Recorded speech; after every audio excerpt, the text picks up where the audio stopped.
नमस्कार। मैं मीका गोवर्धन रेड्डी। देखिए, हम सब चुनावों को अक्सर सिर्फ हार जीत के एक खेल की तरह देखते हैं, लेकिन अगर हम अपना नजरिया बदलें तो हर चुनाव बेहतर शासन को समझने का एक बहुत बड़ा डेटा पॉइंट है। हर एक वोट अपने आप में एक कहानी है, लोगों की जरूरतों की, उनकी उम्मीदों की और कभी-कभी उनकी अनसुनी शिकायतों की।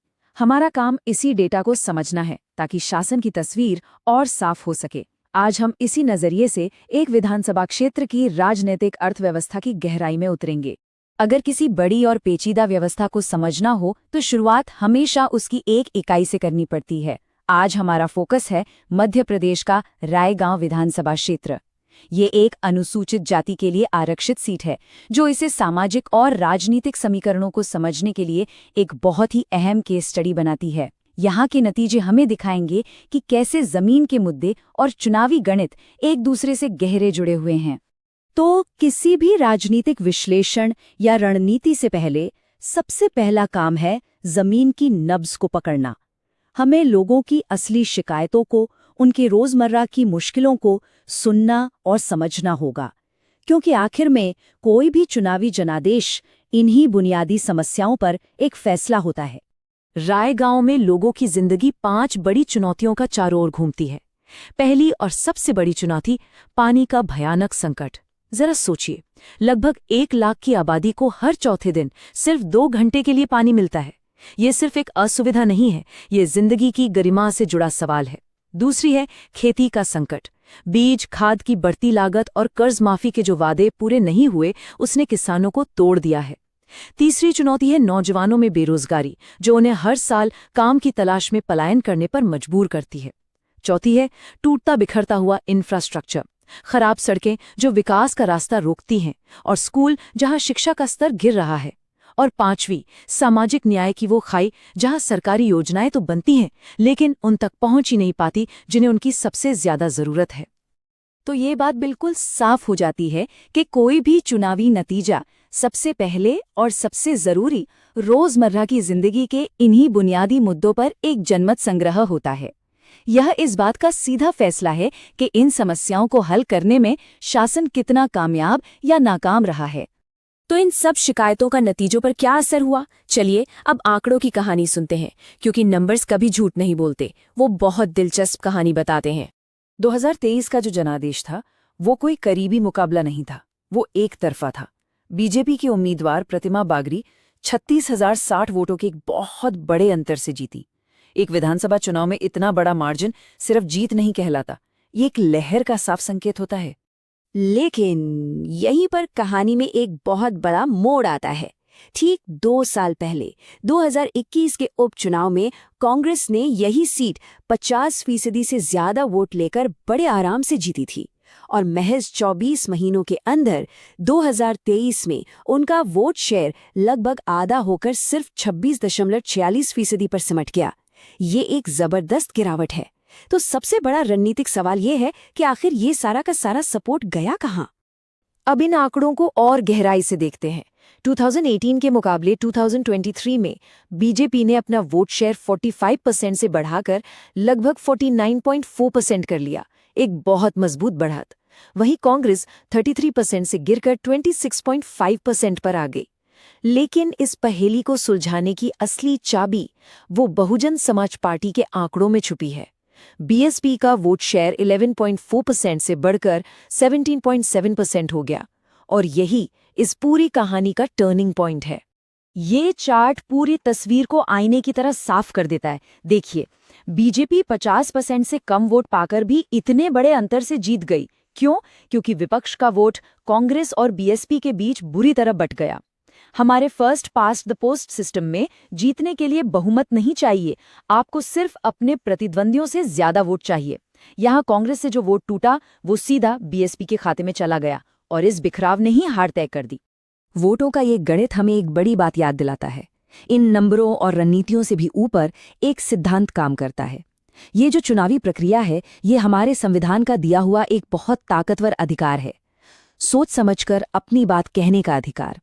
ये हर नागरिक की गरिमा का हिस्सा है, और इसका इस्तेमाल हम सभी को पूरी जिम्मेदारी के साथ करना चाहिए।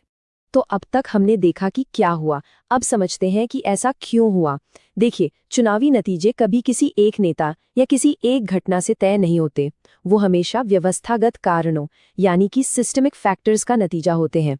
रायगांव में 2023 के नतीजों के पीछे 4 मुख्य सिस्टमिक कारण थे। पहला, सामाजिक गठबंधन का बिखर जाना। दूसरा, जमीनी स्तर पर संगठन का कमजोर होना। तीसरा, बाहरी माहौल यानी कि राज्य स्तर के मुद्दे। और चौथा, एक ऐसा नैरेटिव या कहानी जो लोगों के दिलों तक पहुंच ही नहीं पाए। चलिए अब एक एक करके इन चारों को समझते हैं।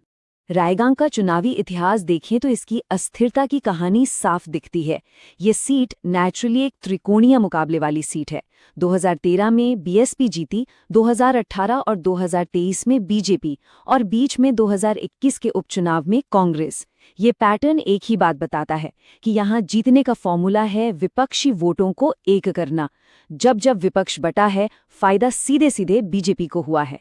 2021 की जीत एक इत्तेफाक था, नियम नहीं। तो जब बीमारी की जड़ पता चल गई है, तो अब सवाल यह है कि इसका इलाज क्या है? एक राजनीतिक संगठन को जमीन से दोबारा कैसे खड़ा किया जा सकता है? अब हम सिर्फ विश्लेषण नहीं करेंगे, बल्कि पुनर्निर्माण के एक प्रैक्टिकल ब्लूप्रिंट पर नजर डालेंगे। किसी भी कामयाब राजनीतिक अभियान के लिए एक बहुत मजबूत ढांचे की जरूरत होती है। इसे हम चतुर्मुख सिद्धांत कहते हैं। एक ऐसी रणनीति जो चारों दिशाओं में एक साथ काम करती है। पहला स्तंभ है चुनावी यानी वोटर को समझना। दूसरा संगठनात्मक यानी अपने कैडर और कार्यकर्ताओं को तैयार करना। तीसरा नैरेटिव यानी एक साफ और असरदार संदेश। और चौथा संसाधन यानी लॉजिस्टिक्स का सही मैनेजमेंट। अब इन चारों पिलर्स को जमीन पर उतारने के लिए क्या करना होगा? चुनावी स्तर पर जो मुख्य अनुसूचित जाति वोट बैंक है, उसका विश्वास वापस जीतना होगा और दूसरे सामाजिक समूहों से गठबंधन करना होगा। संगठन के स्तर पर हर एक बूथ की मशीनरी को ट्रेनिंग देकर दोबारा जिंदा करना होगा। नैरेटिव के मोर्चे पर एक सीधा, सरल और दमदार संदेश बनाना होगा जो किसानों और दलितों की चिंताओं से सीधा जुड़े। और आखिर में संसाधनों का सही इस्तेमाल और एक मॉडर्न मीडिया वॉर रूम बनाना होगा। ये कोई हवा में बनाई गई स्ट्रैटेजी नहीं है, इसका एक टाइमलाइन है, एक पूरा एक्शन प्लान। चुनाव से 90 दिन पहले गठबंधन और बूथ कैप्टन्स की ट्रेनिंग फाइनल हो जानी चाहिए। 60 दिन पहले उम्मीदवार का ऐलान और स्थानीय मैनिफेस्टो जारी होना चाहिए। 30 दिन पहले तक मास कॉन्टैक्ट और डिजिटल कैंपेन अपने पीक पर होना चाहिए।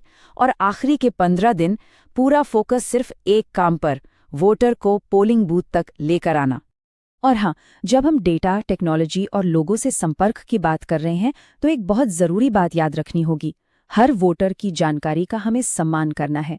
भारत के डेटा प्रोटेक्शन कानून के तहत उनकी सहमति लेना और उनकी प्राइवेसी की रक्षा करना हमारी नैतिक और कानूनी दोनों जिम्मेदारी है। विश्वास इसी सम्मान की नींव पर बनता है। तो क्या ये सब कुछ, ये पूरा का पूरा ब्लूप्रिंट सिर्फ एक चुनाव जीतने की मशीन तैयार करने के लिए है, या इसका कोई मकसद इससे भी बड़ा और गहरा हो सकता है? हमारी सोच ये है कि जो मशीनरी चुनाव के लिए बनती है, उसे चुनाव के बाद तोड़ना नहीं चाहिए। उसे शासन का एक स्थायी हिस्सा बनना चाहिए। अभियान का वॉर रूम एक परमानेंट शिकायत निवारण कार्यालय बन सकता है। बूथ का कार्यकर्ता सिर्फ एक दिन का एजेंट नहीं, बल्कि 5 साल तक समुदाय और प्रशासन के बीच एक पुल, एक कम्युनिटी लिएज़ान बन सकता है।